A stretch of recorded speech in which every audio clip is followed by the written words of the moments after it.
Dans cette vidéo, je vais vous présenter l'exercice de la plateforme signe graphiquement. Dans cet exercice, on considère une fonction f définie sur R. Cette fonction est donnée par sa courbe représentative tracée en bleu. Il va s'agir de compléter le tableau de signes de f de x, donc le tableau de signes de la fonction f que vous voyez à l'écran.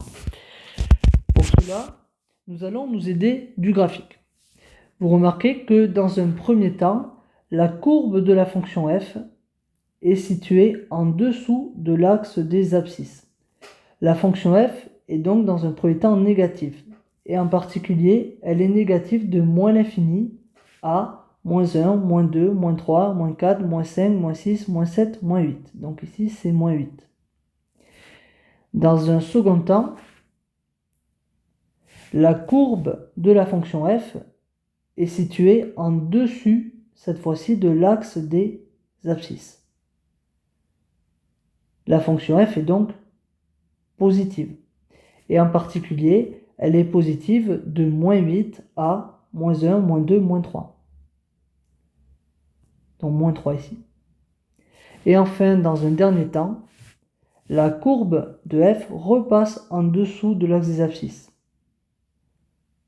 La fonction f y est donc négative et en particulier, elle est négative de moins 3 à plus infini. Nous allons noter toutes ces informations dans le tableau de signes. Dans la première ligne du tableau de signes, on va mettre les valeurs importantes de l'axe des abscisses.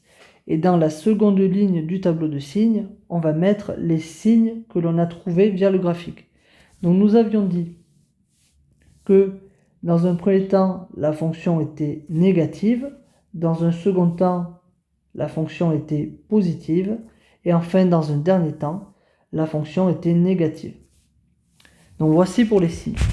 Ensuite, elle est donc négative de moins l'infini à moins 8. Elle est positive de moins 8 à moins 3. Donc moins 3, je vais mettre ici. Et enfin, elle est négative de moins 3 à plus infini.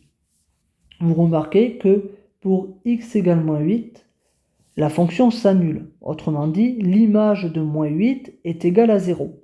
Pour l'indiquer dans notre tableau de signes, on va ici mettre un 0 et une barre comme ceci. De la même façon, pour x égale moins 3, la fonction s'annule. Autrement dit, l'image de moins 3 est égale à 0. On l'indique de la même façon dans notre tableau. Ainsi, vous voyez que la fonction f est négative pour x appartenant à l'intervalle moins infini, moins 8, crochet fermé, ou x appartenant à l'intervalle moins 3, crochet fermé, plus infini. Et vous voyez aussi que la fonction f est positive lorsque x appartient à l'intervalle moins 8, crochet fermé, point virgule, moins 3, crochet fermé. On a donc, à l'aide du tableau de signes, étudié le signe de la fonction f. Il va donc maintenant falloir écrire dans la plateforme le tableau de signes. Donc on va commencer par le signe moins, puis par un signe plus, puis par un signe moins. Et on va mettre ici les valeurs de x pour lesquelles la fonction s'annule. Donc première valeur, nous l'avions vu, c'était moins 8.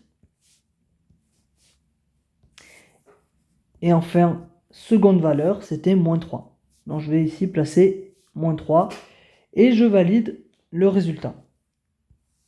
Donc, bonne réponse.